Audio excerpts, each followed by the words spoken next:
नमस्कार मित्रों, आज हम आपको एक ऐसी दिव्य कथा सुनाने जा रहे हैं जो धैर्य, तपस्या और कर्म के अटल नियम को दर्शाती है।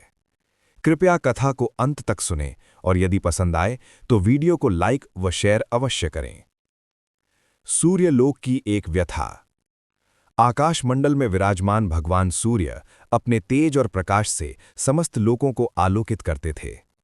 उनकी पत्नी देवी संज्ञा सूर्य के तीव्र तेज को सहन करते करते भीतर ही भीतर क्षीण होने लगी। एक दिन उन्होंने अपने मन की पीड़ा प्रकट की और सूर्यदेव से निवेदन किया, स्वामी, आपका तेज अत्यंत प्रचंड है, मैं कुछ समय तप के लिए जाना चाहती हूं। सूर्यदेव की आज्ञा लेकर देवी संज्ञा ने अपनी छाया से उत्पन्न एक प्रतिरूप बनाया और उसे कहा, जब तक मैं लौट ना आऊं तुम मेरे रूप में रहकर सूर्यदेव और संतानों की सेवा करना। यदि कोई संकट आए तो मुझे स्मरण करना। छाया ने नतमस्तक होकर वचन दिया। छाया की साधना और गर्भ। बाहर से देवी संज्ञा जैसी ही थी, पर भीतर से वो महादेव शिव की अनन्य भक्त थी। वो सूर्यलोक में रहते हुए भी प्रतिदिन शिव का ध्यान करती। कालांतर में सूर्यदेव के तेज से छाया गर्भवती हुई। गर्भस्थ शिशु की रक्षा हेतु छाया ने कठोर व्रत, उपवास और निर्जल तप आरंभ कर दिया। तेजस्वी सूर्य किरणें सीधे उसके शरीर पर पड़ती, पर वो नंगे पांव भूमि पर खड़ी होकर केवल यही जपती, ओम नमः शिवाय। एक श्याम बालक का जन्म। समय आने पर छाया ने एक पुत्र को जन्म दिया। वो बालक अन्य शिशुओं से भिन्न था। उसका शरीर श्याम वर्ण का था, नेत्र तीखे और मुख पर अद्भुत गंभीरता थी। जब सूर्यदेव ने बालक को देखा तो उनके मन में संदेह उत्पन्न हुआ। क्रोध में आकर उन्होंने कठोर शब्द कहे, मेरे तेजस्वी वंश में ऐसा बालक कैसे जन्म ले सकता है। छाया ने बहुत समझाया, पर सूर्यदेव का अहंकार हावी हो गया। उन्होंने छाया और शिशु को त्याग दिया। अन्याय का परिणाम। मां के अपमान और पीड़ा से बालक व्यथित हुआ।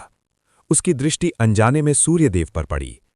क्षण भर में सूर्यदेव का तेज मंद पड़ गया। आकाश में अंधकार छा गया। दिन होते हुए भी रात्रि सा वातावरण बन गया। संपूर्ण सृष्टि भयभीत हो उठी। तभी सूर्यदेव को अपनी भूल का आभास हुआ। उन्होंने करुण स्वर में पुकारा, हे महादेव, मेरी रक्षा करें। तुरंत एक दिव्य प्रकाश प्रकट हुआ और भगवान शिव प्रकट हुए। उन्होंने गंभीर स्वर में कहा, हे सूर्यदेव, तुमने क्रोध में आकर अन्याय किया। ये बालक तुम्हारा ही अंश है। इसका श्याम वर्ण तपस्या और सहनशीलता का परिणाम है, न कि अपराध। सूर्यदेव लज्जित होकर क्षमा मांगने लगे। न्याय का देवता। भगवान शिव ने बालक को आशीर्वाद देते हुए कहा, वत्स, तुम अन्याय से जन्मे हो और न्याय के लिए स्थापित होगे। संसार में प्रत्येक प्राणी को उसके कर्मों का फल दोगे। अब से तुम शनि कहलाओगे, कर्म फल के अधिपति, न्याय के देवता। शिव के वरदान से बालक दिव्य तेज से प्रकाशित हो उठा। समापन। सूर्यदेव को पुनः उनका तेज प्राप्त हुआ, छाया को सम्मान मिला और शनिदेव नवग्रहों में प्रतिष्ठित हुए। शनिदेव कठोर हैं, पर अन्यायी के लिए ही। जो धैर्य, सत्य और भक्ति का मार्ग अपनाता है, उसके लिए शनिदेव रक्षक हैं। संदेश। ये कथा हमें सिखाती है, तपस्या कभी व्यर्थ नहीं जाती। अन्याय चाहे कितना भी शक्तिशाली हो, न्याय अंततः विजयी होता है।